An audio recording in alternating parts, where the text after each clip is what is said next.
Hello and welcome to the Forgotten Golfer. Today, for the beginners and those advanced people who want to know, we're going to talk pivot. What is a pivot? How to achieve a good pivot? What are the benefits? And how it helps your swing as a whole. I mean, there's been a lot of talk about pivots online, and some of the craziest stuff I've seen is the one where you go like this, then you sit, then you hit. It may work for a couple of shots, but as far as consistency, you want to use the old-fashioned pivot that Ben Hogan laid out years ago. Don't forget, this is the Forgotten Golfer, and although many of you know who Ben Hogan is, a lot of you have forgotten what he used to say. So we're going to go over the pivot when we come back, so come on back.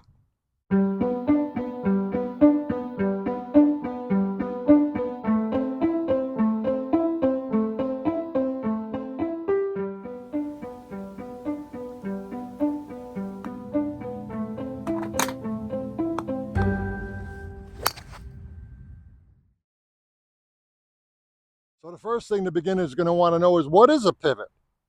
Why is it important? Well, your pivot is basically how your legs work in the swing, and it's basically your foundation for your swing, which means your stability in the swing, whether you're swinging as hard as you can or whether you're swinging really easy. This is your foundation. Without a good foundation in golf, you are lost, because foundation equals balance. And after all, the golf swing is just a dance. That's what we want. In fact, some instructors say that they practice the follow through.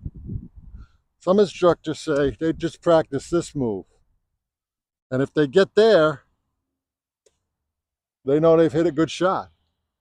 Well, it's all about balance, keeping yourself in the shot.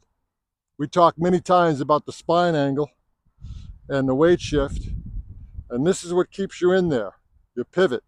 And I'm going to show you how to do one.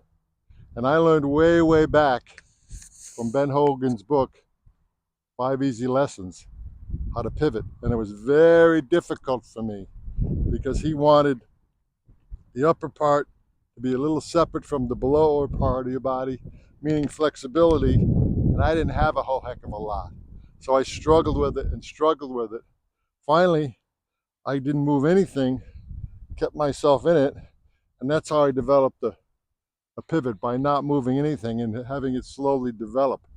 But I'm going to show you an easier way to get there than back in the day when I learned. But again, if you're pivoting correctly, not only does it keep you in balance, it helps you start the downswing and get that arm right in there where it's got to be for your shot. Let me hit a real easy wedge. We learn everything with our wedges.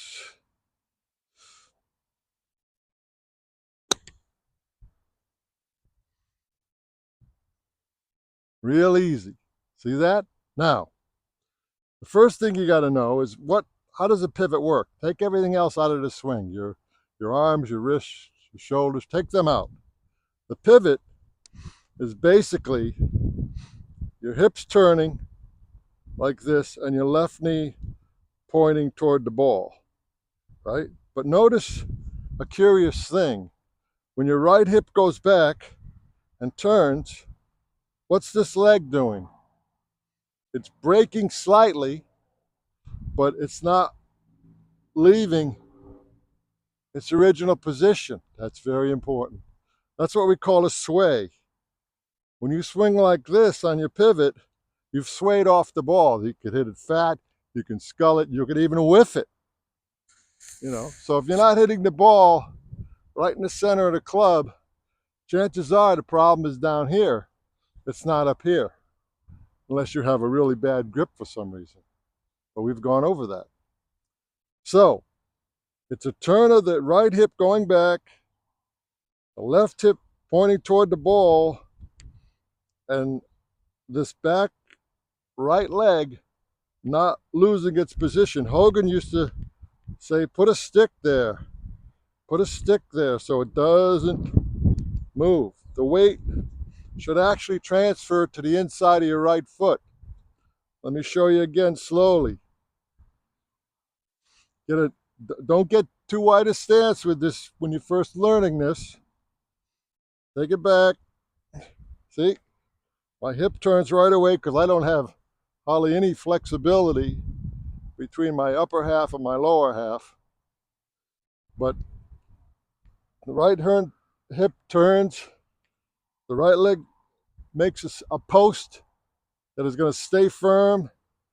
Your other leg comes in, points at the ball. This is with a little wedge now. We'll talk about what it is with a driver in a minute. The only difference is with a driver, you may choose to take this heel off the ground, put it back down, and hit it that way.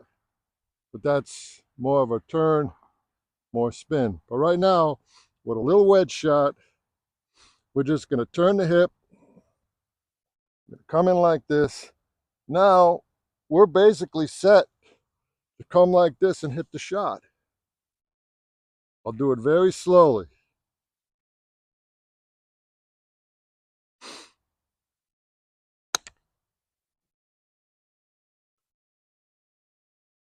Very slowly. I'll do it quicker now.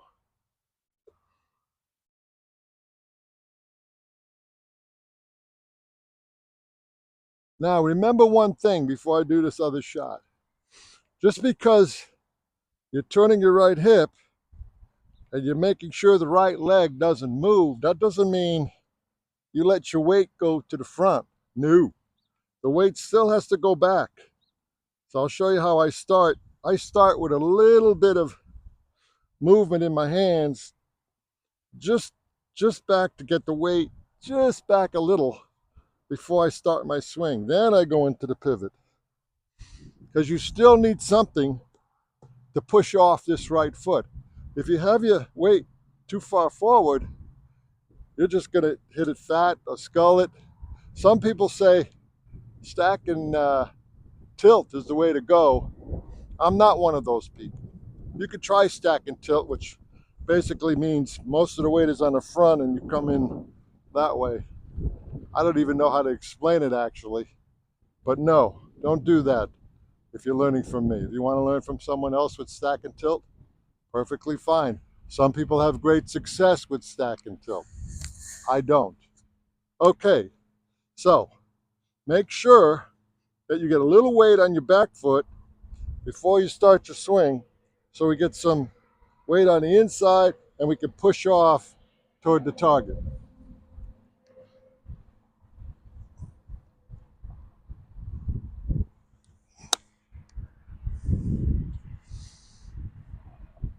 That's it. But basically, there's a crease here. This is going to move. Hold your right leg, and this leg is going to crease it. Right in here, there's going to be a crease. If you don't have the crease, you're doing it wrong. And you don't want to do so much spinning that you're doing this. So you basically, when you're starting with the wedge, keep the left foot on the ground. Keep your left foot on the ground. And then you start your, we already did about the takeaway. You know the takeaway? The automatic movement of your shoulders will turn the hip, but don't let it break down the right knee. The right knee has to stay there. In fact, when I get up to the ball, to help me keep my right knee there, I basically stand at address with my legs almost perfectly straight. There is slight bend in my legs, but not much. That aids me in not swaying. Because sometimes people get over the ball like this, and it's tough to keep the knees in the shot. You don't want to stiffen the right leg completely stiff, but you don't want to have it so bent it's doing this and you're doing like the Watusi and you're not hitting the ball. So come on. Let me show you one more time in fast wedge action.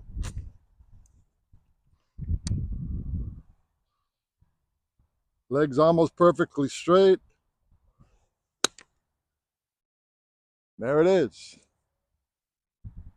your pivot. Now you may feel, like I sometimes do, that when you're in the middle of your pivot, it makes you want to sit, but that's the legs getting ready to spring into action. As long as the right leg hasn't moved out of position, you can feel that and it's okay. That's like you're getting ready to sprint. It's all right. But you'll know right away when you hit the ball how you hit the ball. So start slow. You have to go to a full swing. You see how far my swing is. That's out of necessity of being so old. I just turned 66, by the way. But anyway, just start a small shot. Just go like this and down. You don't have to do a full shot. We're learning here. We're learning. That's it. And that's the pivot. That's all of it. Now, I'm going to get my driver. I'm going to hit some drivers and show you the difference with a longer club.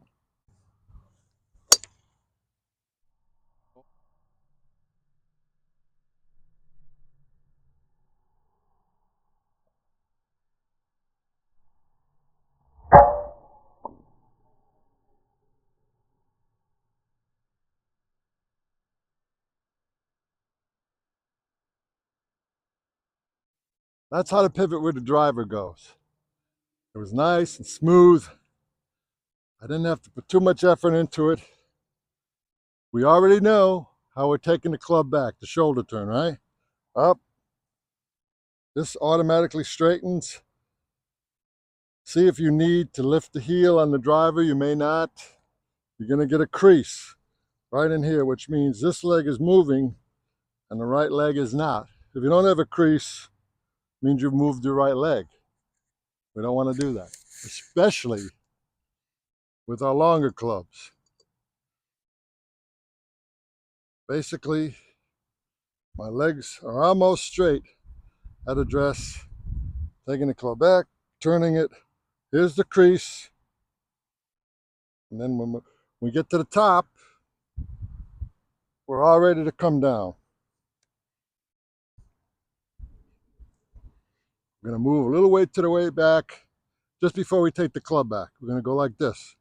It's like this much weight going back. That's all you need.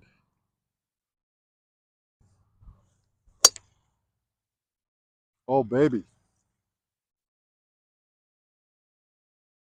I wish I could hit him like that every shot. Please put that in a bottle for me. What the heck am I doing here? I should be out on the course. Let me get the heck out of here. Till next time, hit him well.